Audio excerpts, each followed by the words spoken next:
Bismillahirrahmanirrahim. Assalamualaikum warahmatullahi wabarakatuh. Setelah tadi kita sempat jeda azan maghrib, kita melaksanakan sholat maghrib bersama. Jadi ini saat ini maghrib ini. Tadi ada adzan, sudah terdengar, terus kita jeda. Aku adzan dulu, setelah adzan ngimami sholat. Nah, sekarang kita lanjutkan. Kebetulan ini kontrakanku ini satu tembok dengan langgar, kalau kami bilang langgar, musola gitu ya.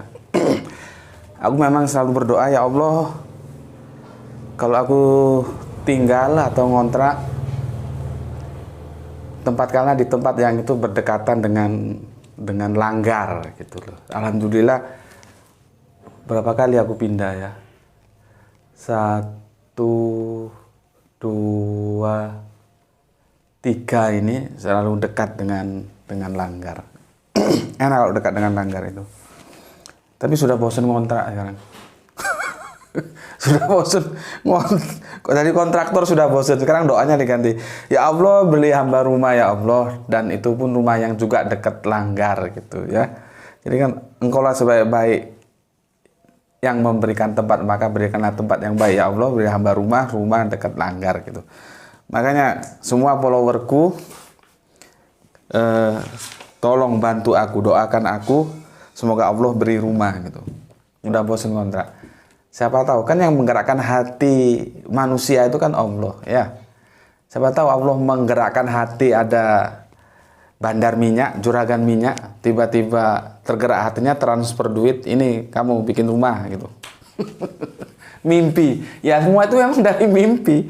Dulu kita waktu terjajah itu kemerdekaan itu mimpi, tapi akhirnya jadi kenyataan. Ya ini juga aku lagi mimpi ini gitu. Dan aku minta didoakan kalian karena hadisnya jelas, mintalah kamu kepada siapa saja didoakan, karena kamu tidak tahu dari mulut siapa doa itu terkabulkan gitu loh. Siapa tahu karena aku banyak dosa, doaku tidak terkabul, dari mulut kalian itulah terkabul, akhirnya aku dikasih rumah sama Allah ya. Aku akan cerita dulu tentang azan ya, sebelum kita lanjutkan. Entah sudah menjadi garis takdir, entah bagaimana, aku juga nggak tahu. Aku itu lebih banyak berteman dengan orang-orang yang di atas usiaku. Sejak dulu itu, sejak aku masih SMP, SMA gitu ya. Jadi aku lebih banyak berteman dengan orang-orang yang pantas menjadi bapakku gitu, daripada yang seumur atau di bawahku. Ya ada juga aja, cuman kebanyakan teman-temanku itu orang-orang umurnya di atas di atasku gitu ya. Ngomong-ngomong tentang adzan itu begini. Aku pernah ngobrol dengan seorang bapak namanya Yudo Baskoro. Namanya aja Yudo Baskoro, asik ya. Yudo itu Yuda, perang, Bagaskoro itu Baskoro itu matahari. Jadi matahari perang atau peperangan matahari atau apalah ya. Gak tahu aku. Tapi kalau makna perkataannya begitu, Yudo Baskoro gitu. Beliaunya Pak Yudo ini, kalau dia bilang penggiat kepercayaan. Jadi dia kejawen gitu, dia kejawen. Kami sempat ngobrol gitu. Karena bertamu di teman, kami sama-sama tamu di rumah teman, kami ngobrol. Gitu. Kami ngobrol, akhirnya ngobrol lah sampai ke hal-hal yang teologis gitu ya. Akhirnya aku tanya, di situ aku tahu. Menurut Pak Yudo gitu ya, sebagai pengamal kejawen, aku bilang begitu. Dia gini, dalam Jawa itu penuh dengan perlambang gitu ya. Jadi kalau ngomong tuh cukup begini. Yang ngecat Lombok, maksudnya yang ngecat cabe ya, itu ada berapa gitu. Dia sudah tahu maksudnya begitu. Yang ngecat Lombok itu, yang ngecat cabe berwarna merah, hijau gitu, itu ada berapa gitu. Dia jawab 1. Oh, tak pikir setelah dia jawab 1, ya mantap juga gitu. Ingat ya, ketika aku menjelaskan tauhid itu harus berbicara berapa dan siapa. Ya, nggak cukup hanya dengan berapa saja. nggak cukup dengan siapa saja. Ya, jadi dia harus mencakup berapa? Satu. Siapa? Allah. Gitu loh. Harus begitu. Kalau hanya siapa? Allah. Allahnya berapa? 3. Ya itu bukan tauhid. Ya. Berapa? 1. Siapa satunya? Bukan Allah. Ya juga bukan tauhid. Gitu loh. Jadi tauhid itu siapa dan berapa itu. Siapa Allah? Allahnya berapa? 1. Nah, itu baru tauhid. Oke. Terus dia jawab 1. Terus aku tanya begini. Namanya siapa, Pak? Gitu. Yang 1 itu, yang ngecat Lombok itu namanya siapa, Pak? Pak Yudo tersentak. Sempat terkejut gini. Dia nggak bisa jawab. Nggak bisa jawab, Pak Yudo. Aku sudah ancer-ancer. Kalau dia jawab Allah, Bapak tahu dari mana Allah itu? Kalau dia punya nama Allah itu Bapak tahu dari mana? Karena Allah itu adalah nama yang ngecat Lombok itu yang dia perkenalkan dalam edisi agama-agama Samawi. Gitu loh. Jadi di luar orang-orang agama Samawi dia nggak tahu nama Allah itu. Gitu loh. Kalau di surat At-Toha itu aku ini adalah Allah. Dia memperkenalkan diri. Ya, seperti tadi kalimat pernyataan. Bisa juga menjadi kalimat berita. Ya. Yang menyatakan diri sebagai berita bahwa aku ini Allah. Gitu. Nah ini kejawen ini. Tak tanya, siapa Pak yang ngecat Lombok yang 1 itu siapa namanya? Dia nggak jawab. Nah, terus aku jawab begini. Kalau di kami, Pak, itu dia punya nama. Karena dia memperkenalkan nama. Namanya Allah, Pak. Dia satu-satunya yang punya nama Allah. Dia yang ngecat Lombok. Langsung terdiam Pak Yudo Baskoro. Setelah itu Pak Yudo tanya sama aku. Gitu. Inilah kelemahanku. Kadang-kadang aku kalau nggak mod, itu aku nggak jawab, gitu loh. Aku biarkan saja. Dia tanya begini, loh Mas, orang Islam itu Allah itu kan penguasa, maha segalanya, maha melihat, maha mendengar, gitu. Oh iya Pak. Gitu. Terus kenapa orang Islam manggil Allah kok kuat-kuat pakai speaker? Jadi di situ aku nggak jawab. Ya itu tadilah mungkin sebuah kejelekan bagiku ya, atau kelemah, suatu yang sebetulnya tidak harus begitu, tidak baik gitu ya. Aku kalau nggak mod itu nggak aku jawab dan aku biarkan dia bingung gitu.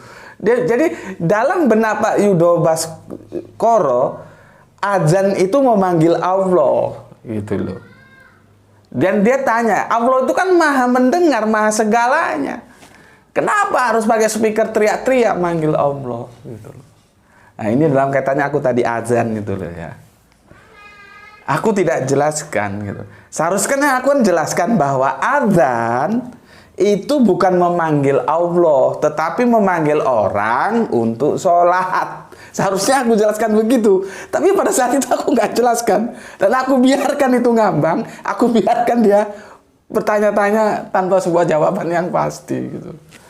Aduh, ya mungkin nanti kalau ketemu lagi lah. Tapi sepertinya kapan ketemu lagi.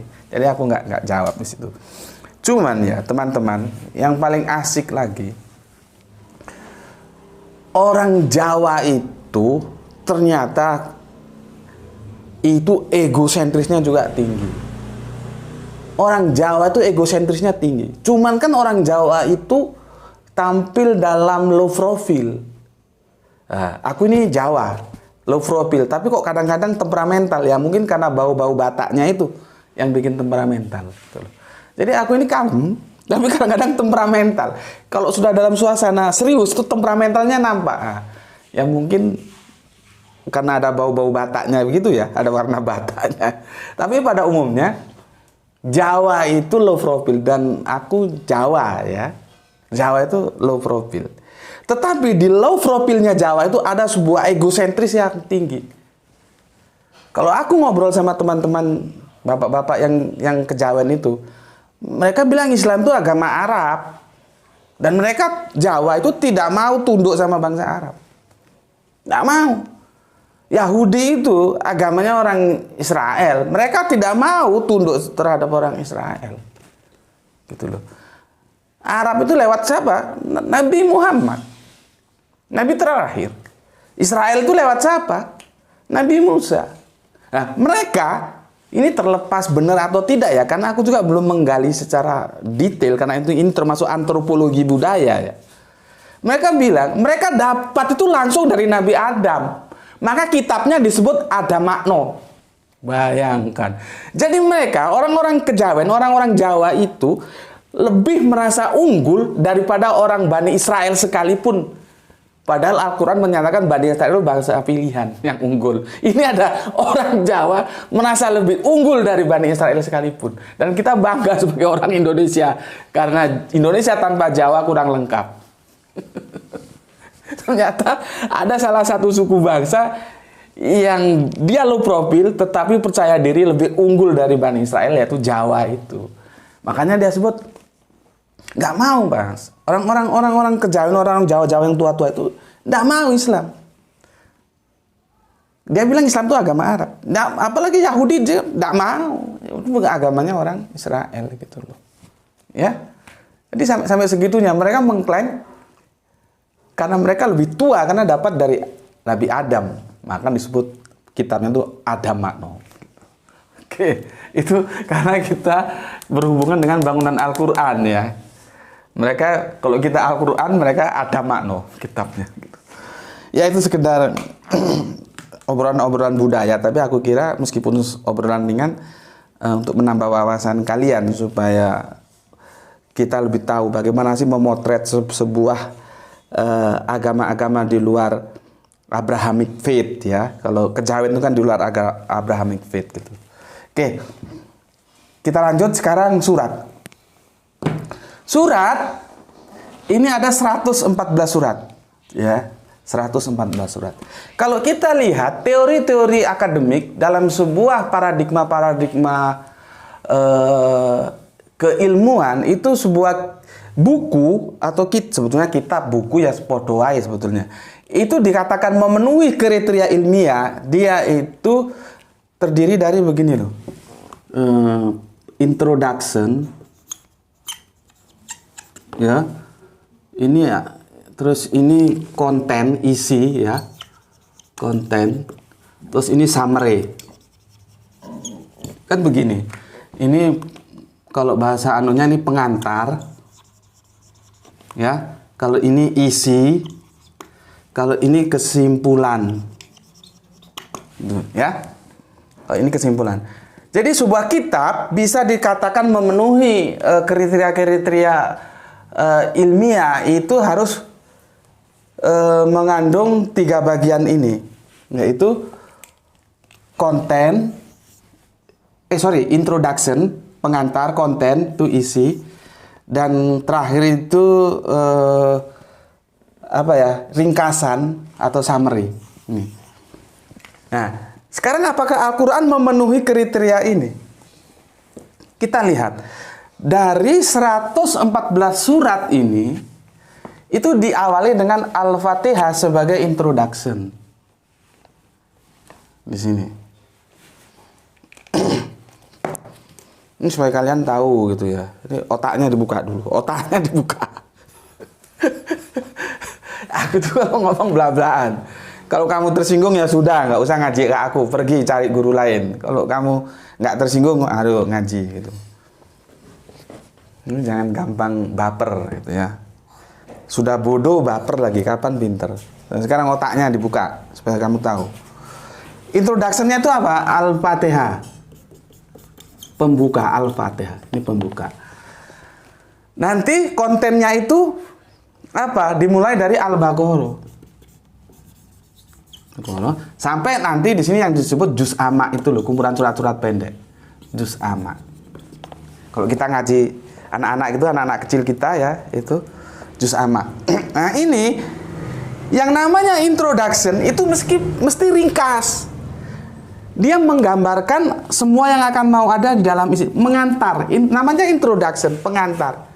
Dia mengantar kita, mengantar pembaca untuk memahami isi kitab. Itu pendek dia, introduction-nya. Al-Fatihah ini berapa? 7 ayat. Baru nanti konten itu berisi uraian. Maka dia panjang-panjang. Nah, ini mulai Al-Fatihah ini. Uraian gitu. Nah, nanti setelah introduction diuraikan baru disimpulkan. Kesimpulan itu pendek-pendek suratnya. Ya itulah juz amma yang ditutup nanti ke 114 itu Al-Ikhlas itu. Itu ya. Ya? Paham di sini? Pendek-pendek. Seperti Qul huwallahu ahad itu pendek. Qul a'udzu birabbil falaq itu pendek. Qul a'udzu birabbin nas pendek. Jadi kalau orang bilang itu trikul, 3 kul. Nah, itu kalau kita sholat mau cepat suratnya apa? Trikul. Nah, itu sudah tahu orang. Maksudnya kalau nggak qul huwallahu ahad ya qul a'udzu birabbin nas, kalau nggak itu ya qul a'udzu birabbil falaq. Nah, biasanya kalau kita mau sholat cepat-cepat mau ada keperluan apa gitu ya di perjalanan trikul. Jadi suratnya surat trikul disebut. 3 kul, tinggal pilih kul mana. Qul huwallahu ahad, qul a'udzu birabbin nas, qul a'udzu birabbil falaq, pilih salah satu. Ya. Jadi ini surat-surat 114 itu dibagi menjadi Al-Fatihah ya, itu sebagai introduction-nya. Terus diawali dari Al-Baqarah sampai nanti ketemu juz amma itu konten ya, isi itu panjang-panjang uraian.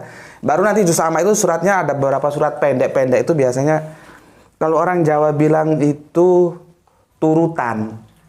Turutan itu biasanya dia nggak ada di sini ya, untuk anak-anak biasanya. Untuk anak-anak itu turutan ya, pendek. Jadi dia bukan Quran yang satu gini, enggak. Dia dicetak sendiri. Jadi sudah kumpulan surat-surat pendek. Itu orang Jawa bilang turutan. Biasanya ngaji turutan gitu ya. Jadi secara ilmiah Al-Quran itu memenuhi syarat ini, introduction, content, summary. Oke. Ya. Jadi setelah kelima sekarang keenam. Aku jelaskan keenam. Nah, aku hapus ya.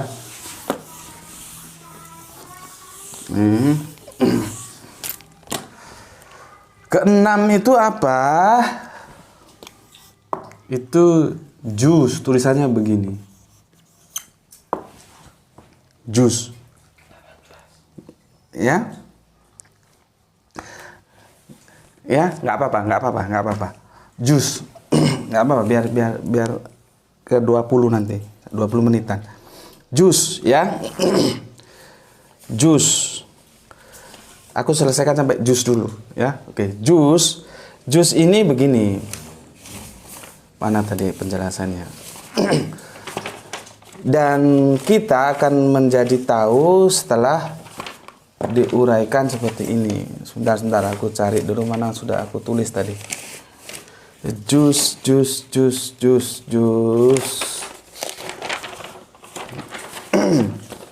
Begini. Di mana ya supaya lengkap? Juz itu sebetulnya berbicara tentang bagian. Jadi juz itu bagian. Juz itu artinya bagian. Nanti yang berhubungan dengan halaman. Jadi yang 114 surat itu dibagi menjadi berapa halaman gitu loh maksudnya. Ya. Paham ya? Supaya nampak ini tak hapus saja. Ini kan sudah jelas ini. Ya. Tak hapus. Hapus. Gini, 114 surat. Oke. Itu ini yang standar ya. Seharusnya sih dicetak standar semua supaya dia asik gitu loh. Cuman kadang-kadang kan ada Al-Quran yang cetakannya itu diperkecil untuk kebutuhan tertentu gitu ya. Mungkin supaya gampang disaku, itu lain cerita. Aku berbicara dalam konteks standar ya. Dari 114 surat ini dibagi menjadi 604 halaman. Nih. Ya. 114 surat itu ditulis dalam 604 halaman. Dalam 604 halaman itu dibagi menjadi 30 juz. Bahkan juz itu disebut juga bagian. Ya. Paham di sini? Dari 30 juz, ini kalau ke sini ke bawah nampak nggak ini? Ke sini aja ya supaya nanti cekapnya nggak nampak kalau tak tarik ke sini. Sini ya. Dari 30 juz itu ya, itu terdiri dari 20 halaman sebetulnya. 20 halaman. Ya. Jadi 20 halaman. Ya. Tapi nanti menghitungnya begini. Karena kan semuanya ada 604 ya. 20 halaman dikali 28. Ya. Ini sama dengan 560 halaman. Ya. Nanti ada juz yang nampak nggak di sini, Le? Nampak. Nanti ada 2 juz yang tidak 20 halaman. Ada yang 21, ada yang 23. Nampak? Nampak. Jadi ini kalau kita jumlah ini 604. Masih nampak, Le? Nampak. Alhamdulillah nampak. Jadi gini. Tapi rata-rata 20 halaman. Rata-rata itu 20 halaman. Ya, jadi yang 20 halaman itu ada 28 ya, 28 juz ya. Nanti ada yang tidak 28 itu 2 juz, yaitu dia berjumlah 21 halaman dan 23 halaman. Jadi kalau kita jumlah 20 dikali 28 dia 560. 560 ditambah 21 ditambah 23 ketemu 604. 604. Lihat ini, 604, maka dia klop. Aku tarik sini. Nampak, Le? Aku tarik sini, lihat. Jret. Nih, 604 halaman. Itu loh. Jadi Al-Qur'an sampai sebegitu detailnya dia. Halamannya pun bisa kita cek. Jadi kalau ada sebuah kesalahan-kesalahan itu mudah sekali. Kita melihat, oh ini salah. Ya, standarnya begini. Maka seandainya hari ini terakhir, besok kiamat, itu ya. Atau kiamat kurang 1 menit aja, jangankan kiamat kurang 1 hari. Kiamat kurang 1 menit saja, Al-Quran itu tetap 114 surat. Tidak boleh tambah, tidak boleh kurang. Tetap. Sampai nanti kiamat kurang 1 menit, Al-Quran itu tetap 114 surat. Tuh. Nggak ada penambahan, nggak ada kekurangan. Karena kalau kekurangan ada, tambahan ada, nanti akan berubah semua hitung-hitungannya ini. Tuh loh. Detailnya sampai ke situ. Aku minum dulu. Jadi kalau ada yang nambah atau ngurangi atau mau, makanya kan Al-Quran kan menantang itu. Kan sejak dulu. Jadi kalau bagi pengkritik Al-Quran sebetulnya daripada dia capek-capek ngomong sana sini, mbok ya tantangannya itu diterima. Buat 1 surat saja, bisa nggak? Kalau nggak bisa ya kamu harus tunduk, gitu loh. Bisa nggak? Nanti kita tes, kita uji suratnya itu seperti apa. Oke, ini yang bisa aku jelaskan ya. Sementara ya. Oke, aku rangkum. Sebentar, minum dulu. Bismillahirrahmanirrahim.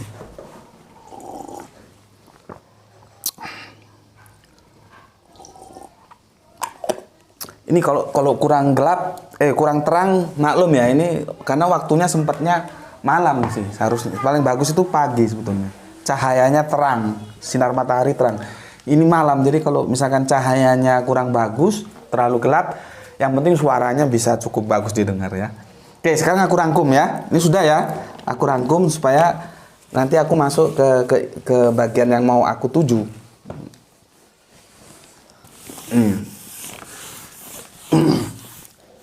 Rangkum. Jadi yang namanya bangunan Al-Quran, kalau aku ngomong bangunan jangan kamu bayangkan terus bangun gedung, jangan. Otaknya expand, ditingkatkan sedikit, logika berpikirnya, kemampuan bahasanya harus ditambah, kemampuan sastranya itu harus dikembangkan ya. Jadi aku pakai bahasa sastra juga ini. Bangunan Al-Quran jangan kamu bayangkan, oh ada bangunan gedung tinggi begini. Ya. Ini bahasaku saja. Nanti mungkin kamu ada guru lain menggunakan istilah lain, ya terserah dia, orang itu hak dia gitu kan. Ini juga terserah aku kasih istilah gitu. Aku kasih istilah bangunan Al-Quran ya. Jadi bangunan Al-Quran nih ya. Itu terdiri dari tadi, kalau bahasa kan aku sudah jelaskan di seperti yang aku bilang tadi, lihat di video tentang Salam Alaikum ya. Satu huruf ini ya. Dari huruf kata-kata ya. Dari kata membentuk ayat ya. Bukan ayat 2 ya. Bukan kata 2, kata-kata. Aku jadi ingat dulu itu ada, itulah repotnya demokrasi. Karena dia terpilih suara terbanyak, ya akhirnya dia terpilih dan dia menjadi ketua partai. Artinya karena partainya paling banyak suaranya, akhirnya dia menjadi ketua DPR. Nah, Pak Ketua DPR ini waktu membuka rapat itu bilangnya begini, Ibu 2, Bapak 2. Karena apa? Ya maklum pendidikannya itu, ya inilah demokrasi. Kan demokrasi itu nggak ada syarat pendidikan harus S1, S2 kan nggak ada. Pokoknya ada ijazah SD, SMP atau SMA. Jadilah dia. Sekarang dengan kemampuan SD, SMP, SMA, bagaimana dia bisa membangun negara? Kan ya nihil. Tapi ya begitulah karena demokrasinya sudah amburadul begitu. Jadi kebetulan dia dari partai yang paling banyak suaranya, akhirnya dia terpilih menjadi ketua DPR, membuka rapat, begitu loh ceritanya. Yang jadi moderator temanku, nah, bapaknya ini karena pendidikannya nggak salah cuma SD, nggak salah. Bilangnya mungkin dia konsep gitu ya, dia baca gitu. Bapak 2, ibu 2 gitu. Padahal maksudnya bapak-bapak, ibu-ibu. Dia baca bapak 2, ibu 2. Aduh, aku jadi ingat. Itu pun nggak tahu apakah dia yang konsep atau dibikinkan konsep juga. Kan biasa sekarang orang pidato dibikinkan konsep ya. Jadi jangan kata 2 ya, kata-kata, ayat-ayat ya. Setelah ini 3, ini 4. Setelah 4 apa? Surat ya. Setelah surat 4, 5 1, 2, 3, 4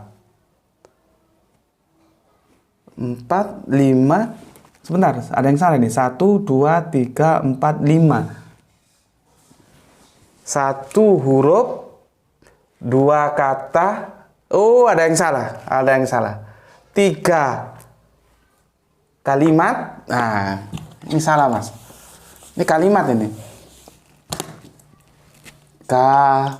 Kalimat. Baru 4 ayat. Ya, baru 5 surat, baru 6 juz. Ini bangunan-bangunan Al-Quran tuh, ya. Bangunan-bangunan Al-Quran itu dibangun atas ini huruf, kata, kalimat, ayat, surat, juz yang telah aku uraikan ya. Tentunya di nolnya sini karena semua itu diawali dari 0 bukan dari 1 loh ya. Yang ke 0 ini bahasa ini. Kemarin sudah aku jelaskan ya. Jadi ini bangunan-bangunan yang membangun Al-Quran itu terdiri dari 1 huruf, 2 kata, 3 kalimat, kalimat membentuk ayat, ayat membentuk surat, surat membentuk juz. Yang ini sampai kiamat kurang 1 hari pun, atau kurang 1 menit pun, dia tetap. Ya, itu dari aku. Assalamualaikum warahmatullahi wabarakatuh.